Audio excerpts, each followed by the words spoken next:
메릴랜드주 볼티모어 다리가 붕괴된 뒤 물에 빠진 생존자 2명이 구조됐습니다. 테러는 아니고 화물선이 다리를 들이받은 뒤 일어난 대형 참사로 현재 6명이 실종됐다고 주지사가 밝혔습니다. 사고 화물선은 충돌하기 전에 통제력과 추진력을 상실했습니다.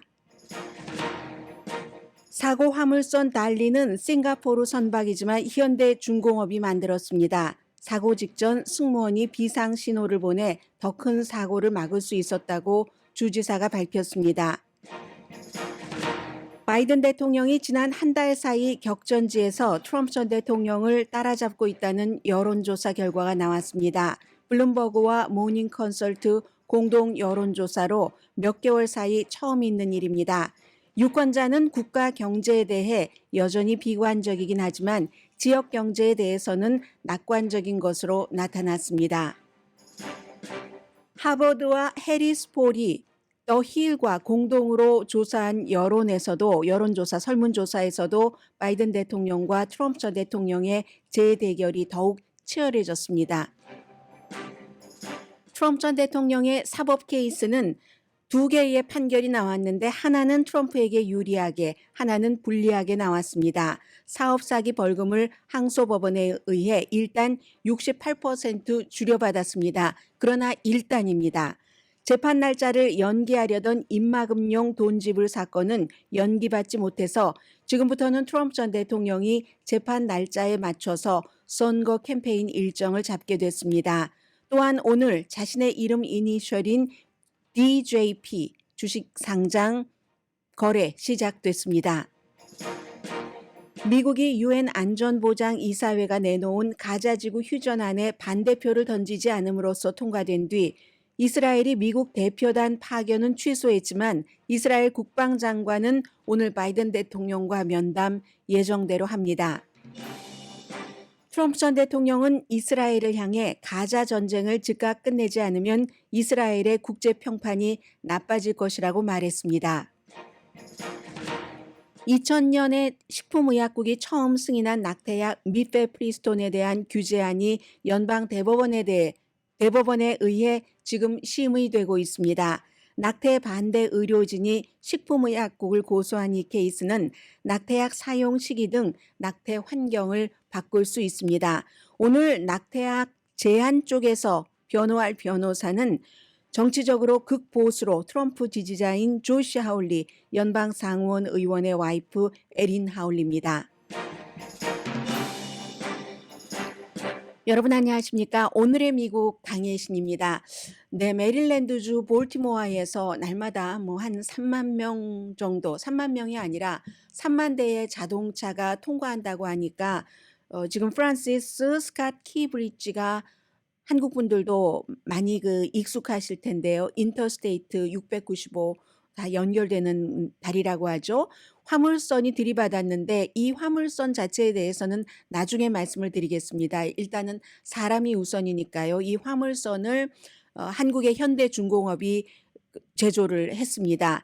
이 화물선 자체는 지금 머스크, 유명한 머스크 회사에서 임대를 했는데 물론 운영하는 회사는 또 따로 있고요. 이 버팀대를 쳐서 다리 기둥이죠.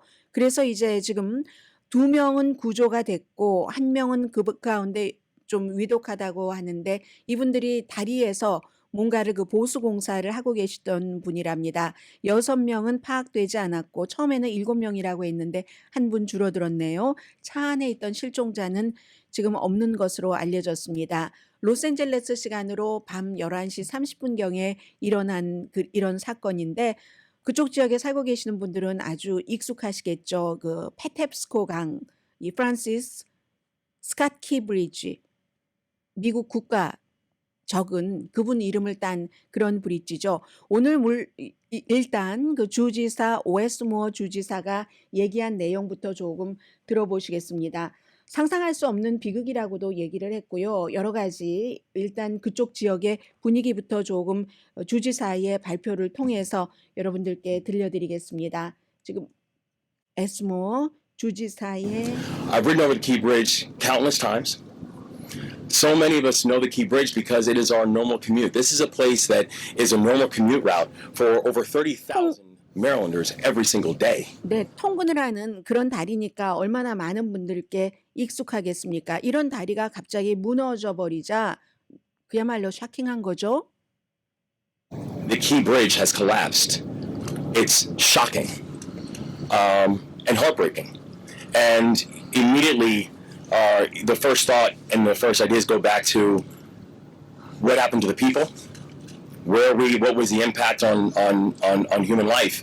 But for every single one of us who are Marylanders, 네, 이제 계속 주지사도 놀라움을 that the Key 금치지 Bridge is 못하면서요. gone, it still shakes us because for 47 years, that's all we've known.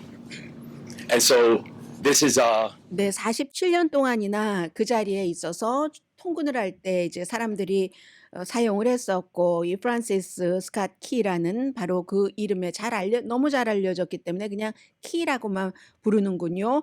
선박이 매우 빠른 속도로 다리를 향해서 이동하고 있었고 대신에 이제 조난 신호는 작동을 했기 때문에 더 큰 비극을 막을 수 있었다고 얘기를 합니다. 더 많은 차량이 다리를 건너는 것을 막았다는 얘기고요. 충돌하기 전에 통제력과 추진력을 상실했다. 이렇게 얘기하면서 다리는 재건됐다고 했습니다.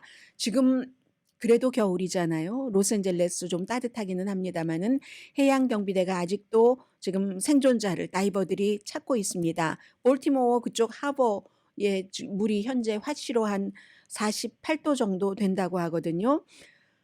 그리고 이제 그쪽에 미국 최대 규모의 항구가 볼티모어 항구가 있기 때문에 더군다나 이제 비상사태가 선포되는 것은 너무나 당연하고 이런 일이 있으면은 이제 미국의 주지사가 나와서 얘기를 했지만 볼티모어 시장도 브랜든 스캇 시장도 또 연방 차원에서는 핏 브리저지 교통부 장관이 개입을 하게 되죠. 물론 연방 항공국도 지금 하늘에 하나도 비행기가 떠 있지 않습니다. 지금 비행 제한 구역으로 설정을 했기 때문에 그런데 얼음 속에서 지금 희생자를 찾는다는 얘기가 되는 겁니다. 당연히 뭐 수중 음파 탐지기 같은 것들 동원됐을 테고요. 좀 전에 화씨 48도 정도 물의 온도를 말씀을 드렸는데 저체온증이 35도 정도 되잖아요. 그래서 이제 그런 온도에서 한 3시간 정도는 사람들이 생존을 할 수 있다고 하는데 지금 3시간은 훨씬 지났다는 건 말씀드리고요. 이 다리가 한 1.6마일 길이라고 하죠. 뭐 주요 그 뭐 하이웨이 부분이니까요. 몇 개월, 몇 년 동안 앞으로 이제 교통이 혼잡할 수도 있다는 것은 예상을 할 수 있고 또 볼티모어의 항구의 운송도 심각한 영향을 미치겠죠. 4차선이라고 합니다. 19세기에 그 프란시스 스캇 키가 그 이름을 딱 거기에 붙인 거죠. 미국 그 국가 그 가사를 쓴. 그래서 세계에서 이런 유형의 밑에 이제 이렇게 물이 있고 등등 이런 유형의 다리는 세계에서 뭐 한 3번째 정도로 긴 다리라고 합니다. 그리고 화물선을 말씀을 드리겠습니다. 화물선에도 불이 붙었습니다. 당시에 이제 승무원이 22명이 타고 있었는데 승무원은 모두 안전하게 대피를 했고요. 운영하는 회사는 시너지 마린 그룹이라는 곳이었는데 배의 이름은 달리 컨테이너쉽, 달리 화물선, 싱가포르 선박이랍니다. 그런데 이걸 이제 그 그리스 선주를 위해서 한국의 현대중공업이 만들었다고 하거든요. 이 달리라는 배를.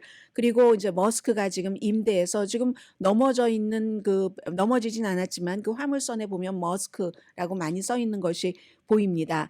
아무튼 볼티모어 항구에서 출발을 해서 스리랑카로 한 달 정도 항해를 할 예정이었는데 항해 시작하고 뭐 한 시간 정도 있어서 이런 사건이 일어났는데 그 사이에 지금 이제 많은 매체들이 취재들을 하고 있는데 선박이 이렇게 쭉 가다가 사고 나기 전에 갑자기 이제 직선 항로로 쭉 가고 있다가 방향을 바꾸고 속도를 조금 늦추기 시작했다. 그런데도 불구하고 속도는 여전히 빨랐었다고 주지사는 얘기를 했고요. 그리고 이제 그 무렵 항로를 갑자기 바꿀 때 배 안에 그 외부에 모든 조명이 꺼졌답니다. 그리고 이미 연기가 피어올랐다고 하거든요. 불났다는 얘기는 전해드렸던 것 같고요. 그리고 나서 얼마 지나지 않아서 다리 기둥을 이제 쳐버린 거죠.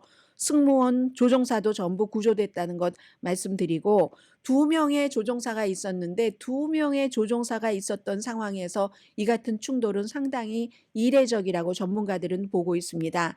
그리고 항만에서의 이 장애물을 회피할 수 있는 그런 특별한 훈련을 받은 승무원이 이 선박을 조종하고 있었다 하는 얘기를 하고 있습니다.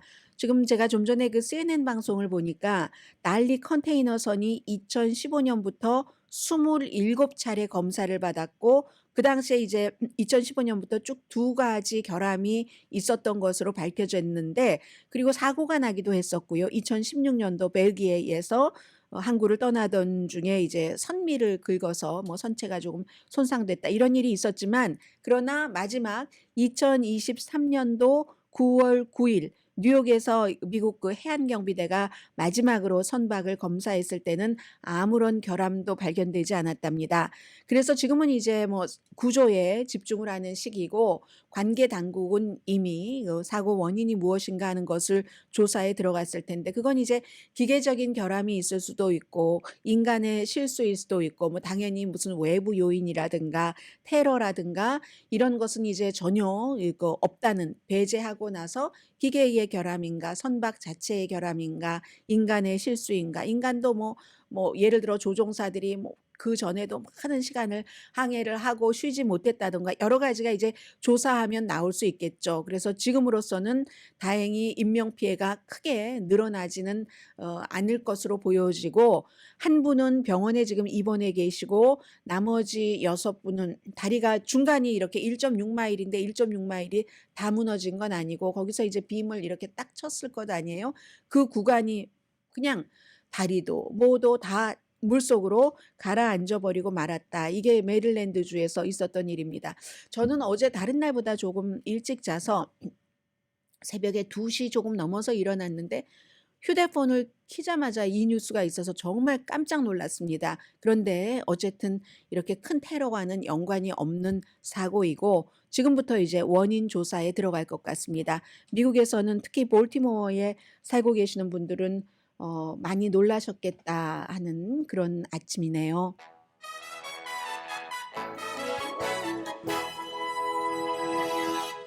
그리고 짧게 한 가지 뉴스를 아니죠. 그냥 오늘은 여기서 짧게 중단을 하고 잠시 뒤에 전해드리겠습니다.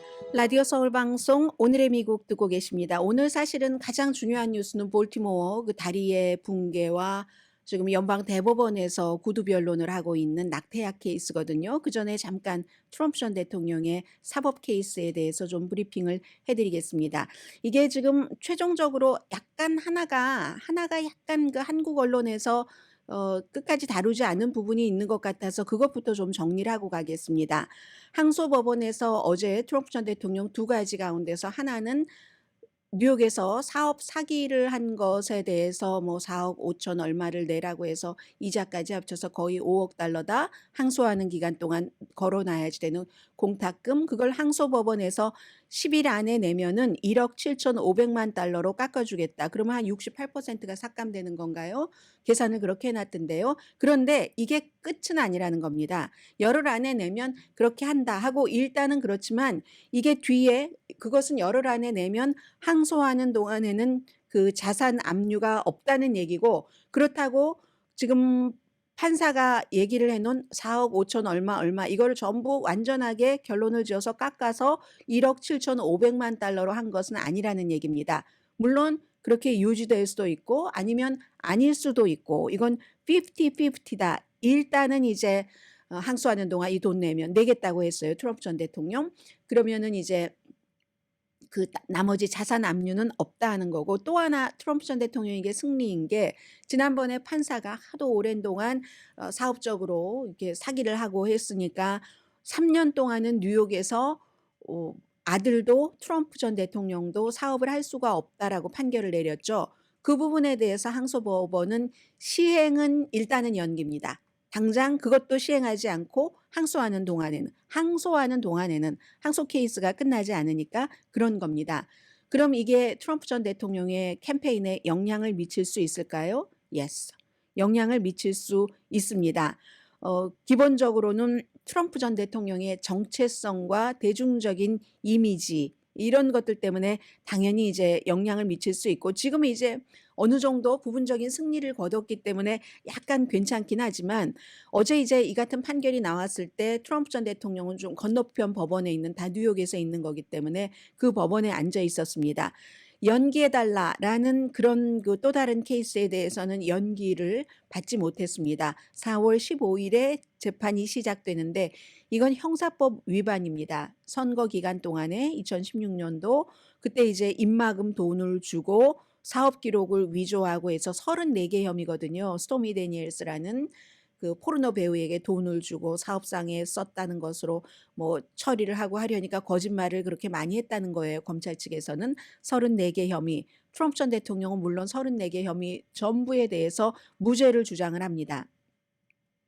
이 케이스는 재판이 4월 15일에 시작이 돼서 유죄로 판결이 난다 할지라도 선거 전에 감옥을 갈 일은 없을 것 같고요. 그럼 이제 지금부터 뭘 봐야지 되느냐 이겁니다. 이 밖에도 뭐 워싱턴에서 의사당 폭동 사건과 관련된 선거 결과를 뒤집으려고 시도한 혐의라든가 조지아주라든가 기밀 문서 많은 것들이 남아 있지만 지금부터 이제 항소법원 이런 항소가 사업 사기에 대해서 몇 개월 걸리게 되잖아요. 몇 개월 걸리면은 트럼프 전 대통령은 어떻게 캠페인을 할 것인가 이제 봐서 바꾸지도 않습니다. 그 전략을 계속 어떠한 그 재판관이라든가 검찰총장을 비난하는 본인에게 불리한 결과가 나오면 그런 전략으로 가겠죠. 그에 비해서 이제 오늘 그 트루스 소셜 그 합병 아직까지도 제가 계속 보니까 뭐 거래를 할 수 있는 일반인들이 거래를 할 수 있는 상황은 아닌 것 같습니다.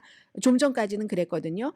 그래서 이제 그 소셜 트루스 소셜과 다른 회사가 그 쉘 컴퍼니가 합병을 해서 오늘 주식 시장에 내놓은 이거 이제 다 그 뭐 상장하는 것까지도 마무리하고 했으니까 이걸 활용을 해서 뭐 어떻게 돈을 어떻게 할지 돈은 그렇지만 재판 날짜를 결정을 해야지 됩니다. 이게 이제 4월 15일에 하나 재판이 시작이 되고 하니까 여기에 대해서 트럼프 전 대통령은 멀리 갈 수가 없습니다. 형사 재판이에요. 그래서 이제 그 뉴욕 주변의 주를 이렇게 다니는 그리고 만약에 기자회견을 하면은 뉴욕에 있으니까 트럼프 타워에서 하는 이런 식으로 일단은 캠페인에 굉장히 제약을 받는다 하는 것 말씀을 드리겠습니다. 그리고 어제 저는 놀랐던 것이 이번이 처음도 아니기는 했지만 트럼프 전 대통령이 자꾸만 자신을 지저스 크라이스트에게 비유를 합니다. 그런데 이게 시간상으로 법정에 있었던 때 나온 그 트루스 소셜에 쓴 그런 것 같은데 누군가가 아침에 뭐 아침이 아니라 누군가가 이런 걸 보여줬다고 이름은 얘기하지 않으면서 뭐 아름다운 걸 보여줬다고 하면서 뭐 시편에 뭐 109장 뭐 3절 뭐 3에서 8까지죠. 그렇죠? 누군가가 내가 죄가 없는데 나를 어떻게 힘들게 하고 내가 반드시 보복하리라 하는 그런 그 시편 뭐 악한 재판관을 택해서 뭐 내 원수를 뭐 어떻게 재판하게 하고 고소자를 뭐 오른편에서 그 부분이 있죠. 그 부분을 이제 쭉 했습니다. 아무튼 그렇게 얘기를 하면서 본인이 지금 이제 다들 이제 이스터를 준비하고 계시잖아요. 그들이 당신에게서 재산을 훔치려고 하는 바로 그 주가 그리스도께서 가장 큰 박해를 겪으셨다는 것은 아이러니합니다. 자신의 자산을 누군가가 빼앗으려고 하는 그 주에 그리스도도 박해를 받았다. 이런 식으로 트럼프 전 대통령은 본인을 지저스 크라이스트에 비유를 합니다. 이게 처음이 아니라 이런 일이 여러 번 있고 심지어는 뭐 복음주의 뭐 특별한 무슨 세븐 마운틴즈 이런 어떤 본인들의 뭐를 갖고 있는 사람들도 뭐 여자를 그랬으면 어때? 돈 그랬으면 어때? 그런 거 상관없어? 뭐 이렇게 얘기하면서 정말 이 사람을 추종을 하고 있다는 그런 것. 추종자들은 이 얘기가 하나도 지저스 크라이스트의 본인을 비유해도 거부감은 없겠죠. 네. 그리고 이제 오늘 연방 대법원의 낙태약 제한에 대한 심의 시작하는 것을 말씀을 드리겠는데 지금 낙태약을 규제를 해야지 된다. 미국 사람들이 반 이상이 낙태를 할 때 낙태약을 쓰고 그리고는 이제 그 로 앤 웨이드 그 법이 뒤집혀서 낙태가 주정부가 결정을 해서 불법화된 그런 많은 주로도 낙태가 합법화된 주의 의사가 낙태약을 우편으로 보내기도 하잖아요. 왜냐하면 연방식품의약국이 미페프리스톤이라는 이 낙태약을 2000년도에 승인을 하면서 우선 식품의약국이 제일 먼저 보는 것은 낙태약이 안전한가, 안전하다 해서 그다음엔 점점 여러 가지를 그 확대를 한 겁니다. 더군다나 코비드 19이 있었으니까 그 이후에는 무슨 의사가 직접 보지 않더라도 뭐 간호사라든가 이런 사람들이 처방을 할 수 있도록 하고 우편으로 보낼 수 있도록 하고 이렇게 했기 때문에 낙태를 금지하는 연방 대법원의 판결 이후에도 미국에서 낙태가 늘어났다는 게 낙태약 때문에 그런 겁니다. 그랬더니 이제 이것을 무슨 히포크라테스 얘기 이름이 들어가는 그런 보수적인 그런 그룹들이 이거 식품의약국을 신고를 했습니다. 신고를 하면서 얘기한 것은 미페프리스톤이 그렇게까지 안전하지 않다. 그들이 식품의약국이 보고 있는 데이터가 충분한 데이터가 아니다 하면서 고소를 했고 항소법원에서는 바로 이 히포크라테스 의학연합의 주장을 받아들여 준 겁니다. 그래서 이게 지금 연방 대법원까지 올라갔는데 식품의약국에서는 우리는 어떠한 것을 결정을 할 때 그 표준 스탠다드에 맞게 하기 때문에 우리는 맞다. 그럼 이걸 지금 보수적인 연방 대법관이 6명이 있는 그중에서도 낙태 자체를 금지시킨 대법관들이 이 낙태약을 여러 가지로 제한을 할 것인가 말 것인가를 오늘부터 이제 판결 심의를 하고 있는 건데 우편 허락은 2021년도에 했고요. 왜냐하면 코비드 때문에 간호사나 다른 전문가도 의사의 감독 없이 처방전을 쓰도록 한 것은 2016년입니다. 그리고 또 하나는 환자가 원래 7주일에서부터 10주일까지는 이 약을 쓸 수 있도록 이렇게 했었거든요. 그런데 이제 이 모든 것들을 다 제약을 한다는 그런 얘기를 하는 거고요. 그리고 또 하나 그러면 이제 연방 대법원이 그걸 이제 검토를 해야지 되고 이미 제5항소법원에서 이렇게 그 고소를 하는 그런 측의 의견을 받아들여서 한 것을 그리고 또 하나는 과연 식품의약국을 히포크라테스 의학연합이라는 데서 고소를 할 권한이 있는가? 왜냐하면 항상 미국에서는 어떤 고소를 하려면 소송을 하려면 피해를 입어야지 되죠. 피해자가 고소를 할 수 있는 건데 내가 피해를 입었다는 것을 입증을 해야지 되는데 의학협회가 낙태를 하는 사람들과 연관해서 무슨 피해를 입지? 라는 의문이 있죠. 거기에 대해서 이 히포크라테스 의학협회는 뭐라고 얘기를 하냐면은 뭔가 이 낙태약이 안전하지 않기 때문에 안전하지 않은 부분이 있을 수도 있기 때문에 그렇게 되는 경우 잘못해서 우리가 그런 사람들을 응급치료할 수 해야지 되는 상황이 올 수도 있다. 그것도 본인들에게 해가 된다는 거예요. 이것도 항소법원은 그럴 수 있겠다라고 판결을 했습니다. 그리고 더군다나 나의 양심과는 달리 나는 낙태를 정말 싫어하는데 나의 양심과는 달리 어쨌든 끝까지 낙태를 도와야지 된다는 그런 느낌으로 내가 의사로서 피해를 받을 것이다 라고 주장을 합니다. 그러면 여기에 대해서는 지금 식품의약국 측의 변호인들은 그건 가설이지 않느냐. 가설이다. 이렇게 얘기를 하고 판결은 어떻게 될 것인가? 모르죠. 모르지만 대부분은 뭔가 어느 정도 규제가 있을 것이다라고 상상을 하죠. 왜냐하면 전국적으로 그 낙태를 금지할 수 있는 그 같은 판결을 내린 똑같은 연방 대법원의 판사들이기 때문에 대법관들이기 때문에 그래서 만약에 식품의약국이 히포크라테스 의학협회에게 지면은 무슨 일이 일어날지 알 수는 없죠. 그러나 이번에는 미페프리스톤이라는 그런 그 처방 낙태약에 대해서 그런 거잖아요. 그렇기 때문에 또 다른 게 있죠. 이거 두 가지를 합쳐서 쓴다잖아요. 미페프리스톤하고 미소프리스톨 두 가지. 근데 두 가지를 함께 써야지 뭐 효능이 뭐 95% 이렇게 나오고 그런데 이 미페프리스톤에 대한 소송이기 때문에 또 하나 남아있는 미소프로스톨이라는 것이 88% 효능이 있고 또 하나는 이 약으로만 쓰면 몇 시간 동안 아프답니다. 복통도 심하다고 하고 또 설사와 같은 부작용도 있다고 하고 그러니까 식품의약국 측에서는 이건 미국 여성들에게 고통을 주는 거다 이렇게 얘기를 하고 그래서 이제 아무튼 또 다른 방안은 있다는 얘기예요. 그리고는 이런 게 있죠. 외국에서 미페프리스톤과 미소프로스톨은 아니지만 성분이 같은 성분이 비슷한 그런 낙태약을 가져올 수도 있죠. 그런 오더.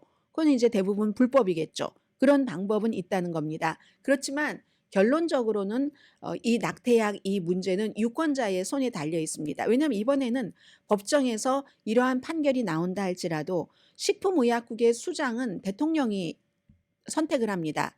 그 대통령이 어떠한 입장을 갖고 있는 낙태약에 대해서 그러한 식품의약국장을 선택을 하느냐에 따라서 이번 케이스는 어떻게 마무리가 된다 할지라도 다음번에 또 다른 케이스로 이게 나아갈 수 있기 때문에 그래서 이제 지난 5번의 그 대통령들이 내놓았던 식품의약국장들은 다 이 낙태약을 확장하는 쪽으로 갔습니다. 이건 트럼프 전 대통령 시절에도 마찬가지였습니다. 아무튼 그런 거. 그리고 낙태가 합법인주에서도 계속 어쨌든 뭐 불법인주에 낙태약 보낸다 이 말씀은 드렸죠.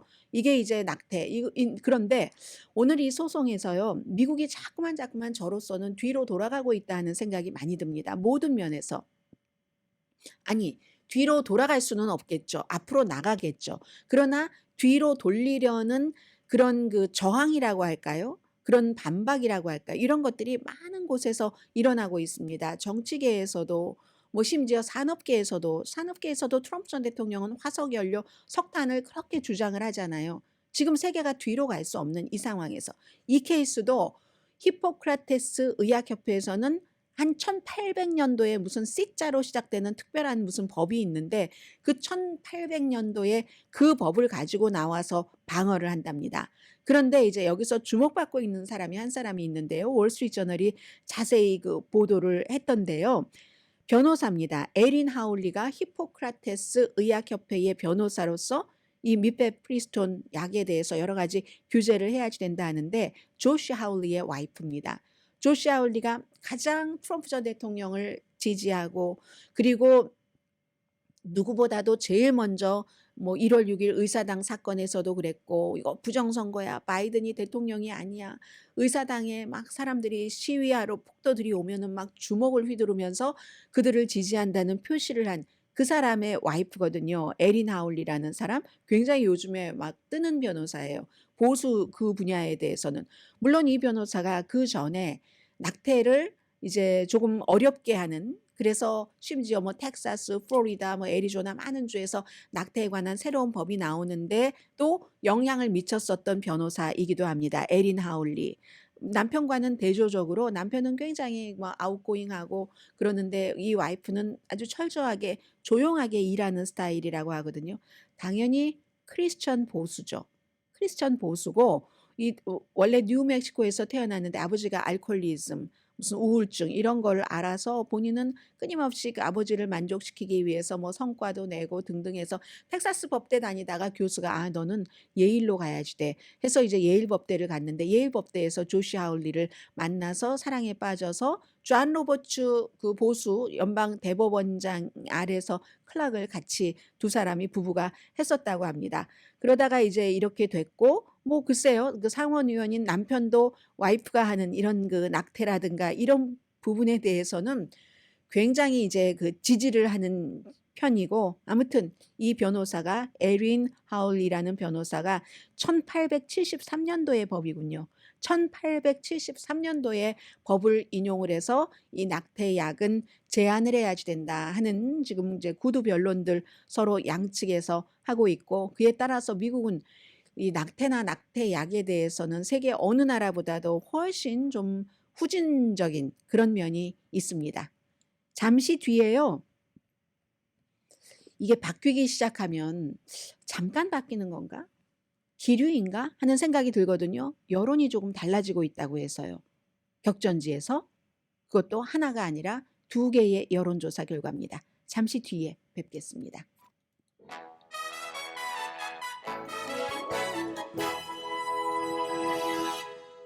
라디오 서울 방송 오늘의 미국 듣고 계십니다. 도널드 트럼프의 그 중간 이름이 존이잖아요.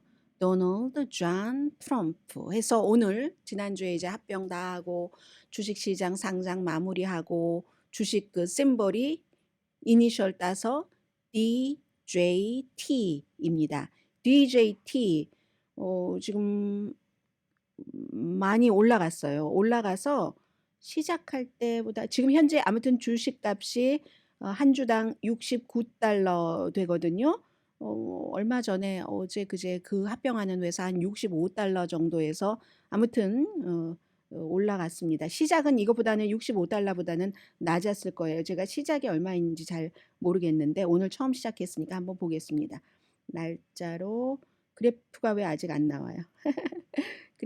지금 그래프가 막 시작 단계이기 때문에 안 나오는 거예요. 오픈할 때 $70였습니다.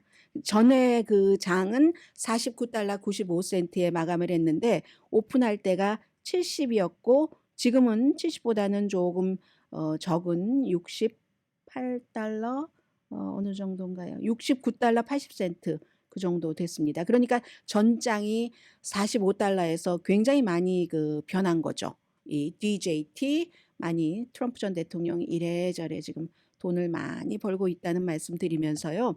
그런데 세계 500대 부자 안에 들었다잖아요. 자산이 2배 이상으로 뛰었기 때문에. 지난번에 $26였는데 뭐 이렇게 두 회사가 합병을 함으로 인해서 그래서 무슨 제조업처럼 어디에다가 뭐를 놓은 것도 아니고 기계를 들인 것도 아닌데 $35억 벌었다고 하는데 주식값이 이렇게 올라가는 거 보면 상당히 더 500대에서도 아주 앞에 500대가 아닐까 싶습니다. 물론 6개월 동안은 트럼프 전 대통령 팔지는 못하지만 이걸로써 열흘 동안 뭐 1억 얼마 내라고 하는 벌금 그것을 누군가가 뭐 줄 수도 있겠죠. 4억 얼마, $5억 정도는 엄청 많지만 1억 얼마 정도는 아니면 본인도 그 정도는 있지 않을까 싶기도 한데요.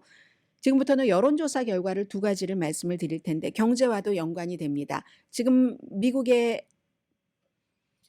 격전지 하면은 6군데 내지 7군데 주를 보는데 블룸버그 뉴스와 모닝 컨설트 여론조사부터 말씀드리겠습니다. 몇 개월 만에 처음 있는 일인데 지금 위스콘신 주에서 바이든 대통령이 트럼프 전 대통령을 1%포인트 앞섰습니다. 펜실베니아와 미시건에서는 똑같고요. 네바다에서도 46대 44로 트럼프가 2%포인트 앞서가니까 많이 지금 따라잡은 겁니다. 다만 한 군데 트럼프가 지난달에 비해서 같은 여론조사에서 지지가 늘어난 곳은 조지아밖에 없습니다. 조지아 지난달에는 6% 앞섰는데 지금은 7% 앞서고요. 크게 이제 오차범위 조금 바뀌다 싶게 트럼프가 앞서는 곳은 애리조나 5%, 노스캐롤라이나 6%포인트 정도밖에 안 됩니다. 그래서 스윙 스테이트를 전체적으로 합치면은 트럼프 대 바이든이 47대 43으로 이게 4% 정도만 앞서가거든요. 전보다 이게 격차를 줄였다. 전에는 뭐 7군데, 6군데에서 전부 거의 이 트럼프가 이겼는데 지금은 이긴 곳도 있고 동률인 곳도 있고 하니까 그렇다는 거고요. 그런데 여기도 항상 제3의 인물이 중요합니다. 만약에 다른 후보를 넣으면 뭐 로버트 케네디라든가 그러면 트럼프가 43대 38로 이게 1%더 많이 5% 차이로 바이든을 이기게 됩니다. 케네디 후보가 한 9% 정도는 가져간다고 하거든요. 그런데 이제 여기서 이게 민주당에서 백악관에서 보고 있는 건데 점점 지지율이 나아질 수밖에 없다 하는 게 지금 시작이 되고 있는 것 같다라는 것이 정치 전문가들의 감이거든요. 왜냐하면 경제 때문에. 아직도 국가의 경제에 대해서는 여전히 별로예요. 비관적이에요. 이런 생각을 하지만 내가 살고 있는 로컬 경제는 괜찮은데요. 이렇게 낙관적인 사람들 왜 로컬에서 한인타운에서는 늘 너무 경기 나빠요. 너무 경기 나빠요라고 대부분 얘기를 하시거든요. 그런데 막상 다녀보면은 좋은 곳은 좋고 나쁜 곳은 나쁩니다. 다 이유가 있겠죠. 해서 로컬 경제에 대해선 점점 낙관적으로 생각하는 사람들이 늘어난다는 겁니다. 스윙 스테이트에 살고 있는 유권자 32%는 미국 경제가 올바른 방향으로 나간다 했는데 53% 정도가요. 한 달 사이에 이제 이렇게 늘어난 거예요. 뭐 아무튼 경제가 좋아진다 하는 그런 비율이 이제 굉장히 많이 한 달 사이에 아무튼 4%가 늘어나서 로컬 경제는 53% 정도가 괜찮아요. 이렇게 답변을 합니다. 그래서 이 블룸버그 뉴스는 어떻게 분석을 하느냐면 트럼프가 이기냐 지느냐. 지금 확률은 50대 50이잖아요. 바이든 대 트럼프, 트럼프 대 바이든이. 그건 트럼프가 공화당을 얼마나 자기 표로 끌어들이느냐. 니키 헤일리가 한 얘기 또 반복입니다. 공화당에서 절대로 난 트럼프에게 투표하지 않아. 이런 사람들이 많이 있기 때문에. 아니면 반대로 이렇게 말할 수도 있죠. 민주당이 트럼프는 절대 안 돼 하는 트럼프에 대한 거부감, 트럼프에 대한 반감 캠페인을 얼마나 성공시키느냐 여기에 달렸다 하는 겁니다. 그리고 이제 세 번 그 제3당 후보도 중요한 역할을 하고요. 또 트럼프 전 대통령의 그 부통령 후보에 대해서 블룸버그가 물어봤답니다. 그랬더니요, 여자가 많아요. 거의 여자예요. 바이런 도널즈 빼놓고는 여자인데, 세라 허커비 샌더스, 크리스티 노엠, 뭐 앨리스 스테파니, 케이트 브리트, 거의 여자인데, 나 못 들어본 이름인데 생각하셔도 괜찮습니다. 미국 사람들도 다 똑같습니다. 세라 허커비 샌더스만 조금 들어본 것 같다라고 생각하시는 분들 계시죠? 세라 허커비.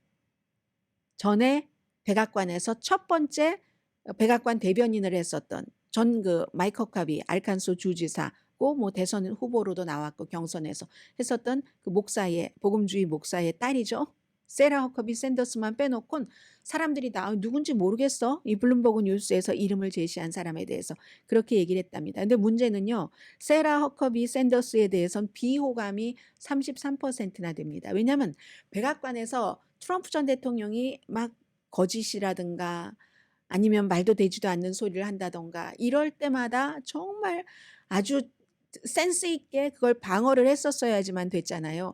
그러니 그리고 저돌적으로 기자들에게 아주 거만하게 자주 이렇게 했으니 별로 좋을 리가 없죠. 요즘 같은 경우는 여러분들 백악관 대변인 얼굴 보이세요? 바이든 대통령이 들어오고 나서 백악관 대변인 브리핑은 늘 하지만 대변인 얼굴이 보이는 적이 거의 없습니다. 그게 이제 평탄하다 그 면에 있어서는 그런 걸 의미하잖아요. 트럼프 전 대통령 시절에는 뭐 대변인도 많이 바뀌었지만 계속 대변인이 나오는 시간이면 또 오늘의 미국 뭐 뉴스하는 시간이고 해요. 늘 뭐 그걸 보도를 해드렸어야지만 되는 그런 경우가 많았는데 아무튼 세라 허커비는 그렇고요. 해서 지금 미국에서 스윙 스테이트다 하면은 애리조나, 미시건, 조지아, 네바다, 노스캐롤라이나, 펜실베니아, 위스콘신 등록된 유권자 4,400명 정도 3월 8일부터 15일까지 여론조사를 했기 때문에요. 모든 스윙 스테이트 합쳐서 오차 범위는 1%밖에 안 됩니다. 표본조사 범위가 워낙에 넓어서 그렇고요.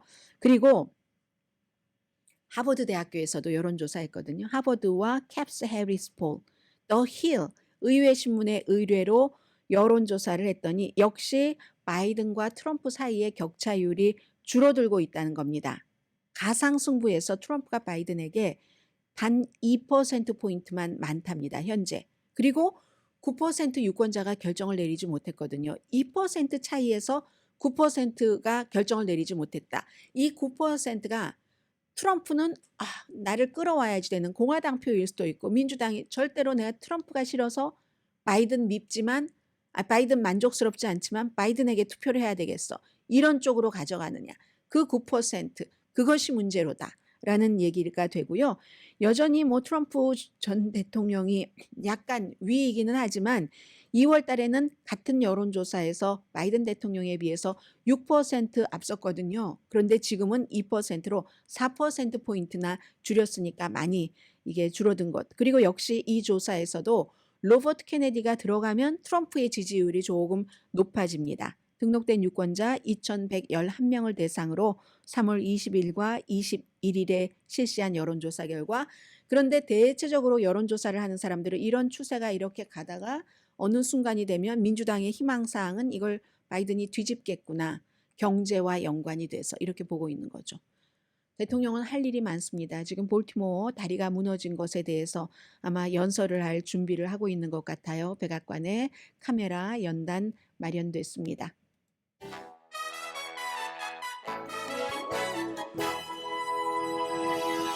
라디오 서울 방송 오늘의 미국 듣고 계십니다. 바이든 대통령이 볼티모어 다리 붕괴에 대해서 coordinated emergency response.